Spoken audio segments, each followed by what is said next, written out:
Let me ask you something before we really start. Why do some riders over 50 feel less safe now, even though they have more experience?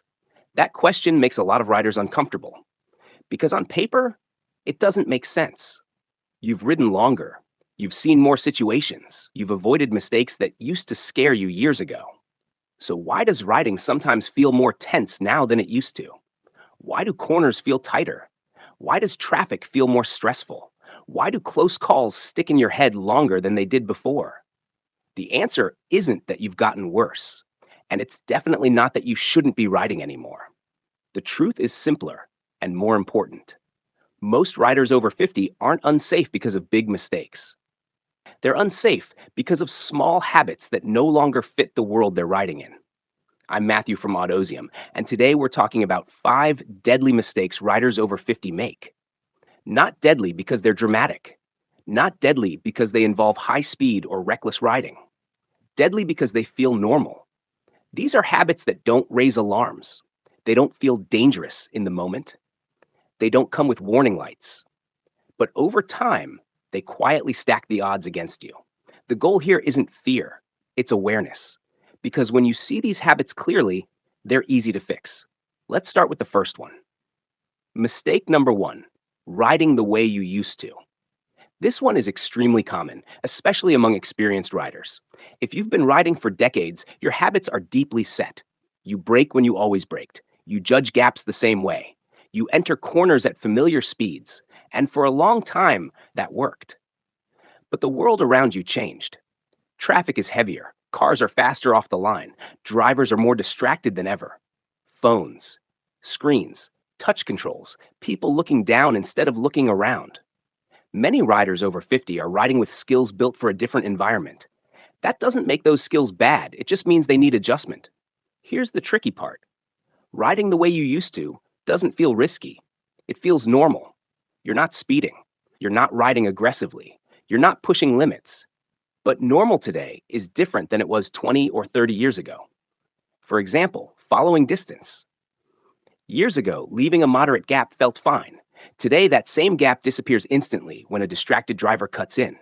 Reaction time matters more now, not because you're slow, but because the environment is faster. Smart riding over 50 isn't about proving you can still do it the old way.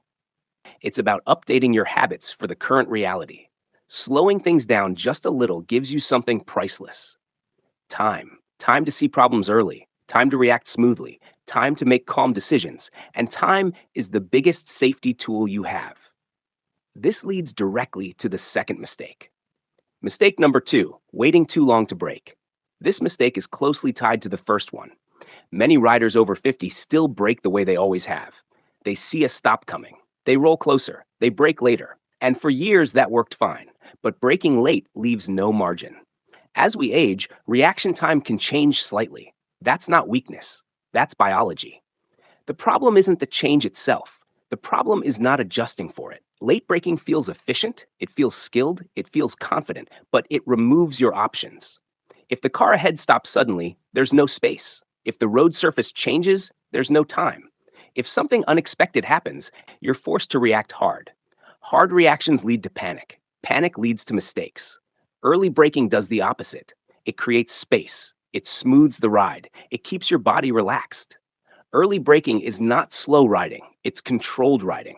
When you brake earlier, you don't need to brake as hard. When you brake smoother, the bike stays settled. When the bike is settled, you feel calm. Many riders think braking early makes them slower. In reality, it makes the entire ride feel easier. This matters even more in traffic. Traffic riding is full of small changes, lights that turn yellow early, cars that hesitate, drivers that change their minds. Late braking forces you to react to these changes. Early braking lets you absorb them. And that difference matters more than most riders realize. Now let's move to the third mistake, one that causes more close calls than almost anything else. Mistake number 3, stopping too close to cars. This is one of those habits that feels harmless. You pull up behind a car at a light. You stop where you always stop. You wait. Nothing happens most of the time. And that's why the habit sticks. But when something does happen, there's no room to fix it. Stopping too close removes your escape. If the car in front rolls back, you're stuck. If the car behind doesn't stop in time, you're trapped. If something unexpected happens, you have no options.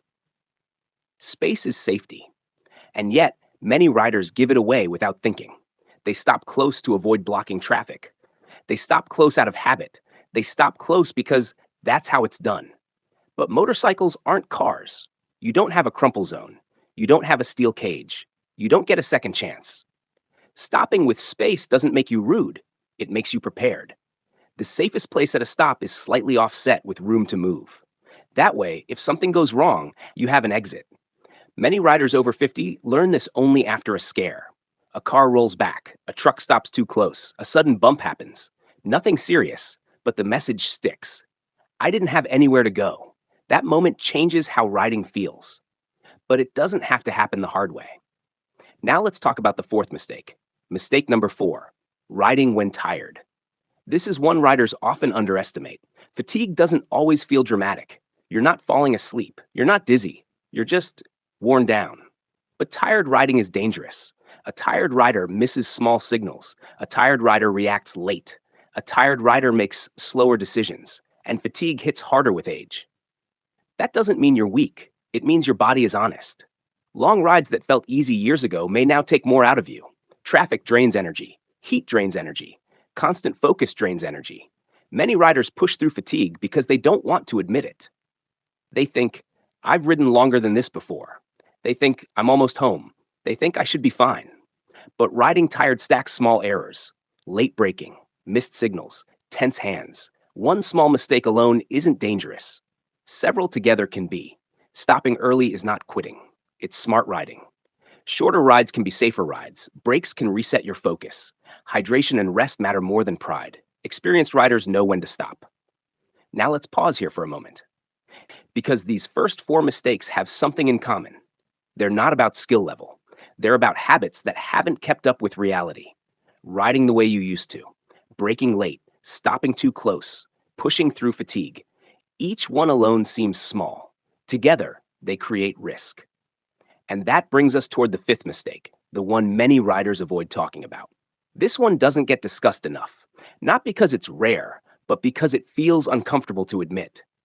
Mistake number 5, ignoring slow speed skills. Many riders over 50 spend most of their time thinking about open roads.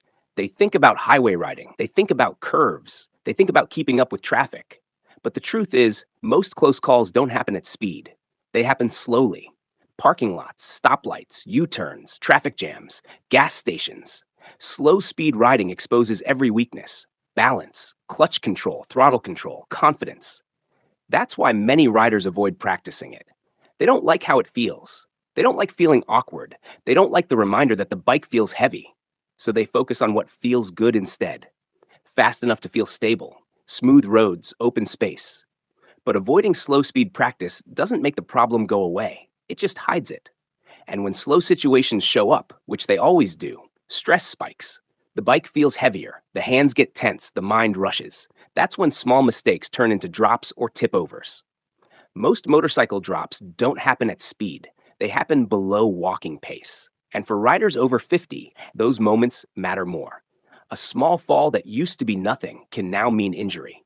A strained muscle, a sore joint, a longer recovery. Slow speed control isn't about showing off. It's about keeping the bike calm when things get tight. Good slow speed skills mean smooth clutch control, gentle throttle, relaxed arms, looking ahead instead of down. When you own slow speed, traffic feels easier, parking feels easier, stops feel controlled, and control is what reduces fear. Many riders say they feel nervous riding now. When you dig deeper, it's often not speed that scares them. It's situations where they feel rushed and unstable. Slow speed mastery fixes that. Now let me share a real story that ties all of this together. I rode with a man named Robert, early 60s. He had just bought his dream bike. Powerful, comfortable, beautiful machine. On open roads, he looked great. Smooth lines, good posture, confident cruising. But traffic made him tense, stoplights especially. One afternoon, we were riding through town.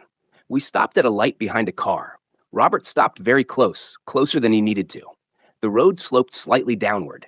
The car in front rolled back just a little. Not much, barely noticeable. Robert grabbed the brake hard. The bike wobbled. He caught it. No crash, no damage. But his face told the story. It scared him. Not because it was dramatic, but because he realized something important. He had no space, no plan, no margin. That moment stuck with him. Later, he told me that one small change changed everything. He started stopping farther back, just a few feet. Enough space to see the tires ahead, enough space to move if needed. That one habit made stops calmer. Calmer stops made traffic easier. Easier traffic made riding enjoyable again. He didn't change bikes. He didn't ride slower everywhere. He didn't stop riding. He adjusted one habit. And that's the key message here. Riding over 50 isn't about giving things up. It's about making small changes that protect you. Let's take a step back and look at the full picture.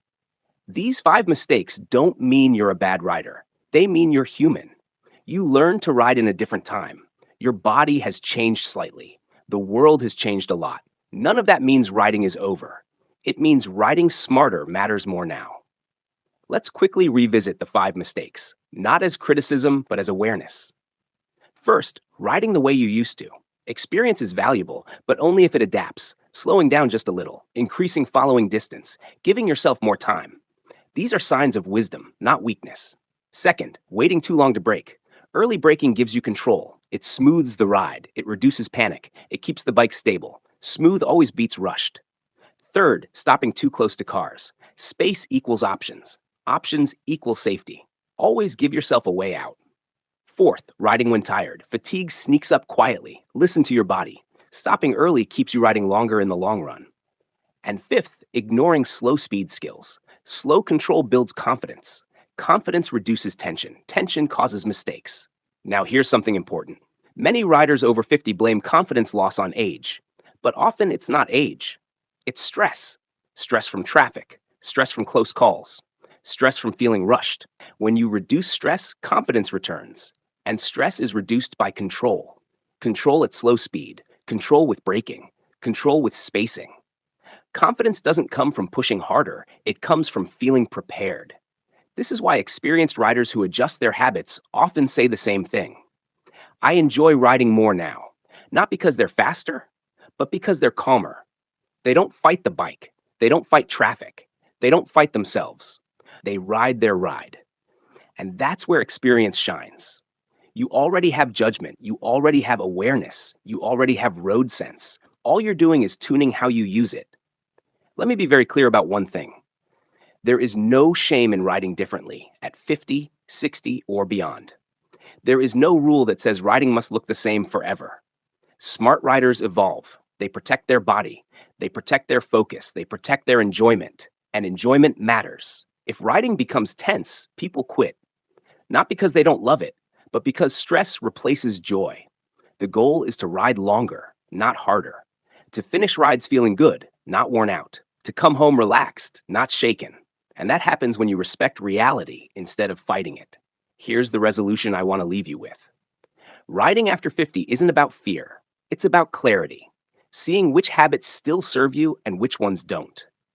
Small changes matter. A few extra seconds of braking. A little more space at stops. Shorter rides when needed. Regular slow speed practice. None of these take away freedom. They protect it. Experience is still your greatest strength. When you pair it with smart adjustments, riding becomes what it should be. Smooth, calm, enjoyable. Ride aware, ride relaxed, and ride your own pace. I'll see you in the next one.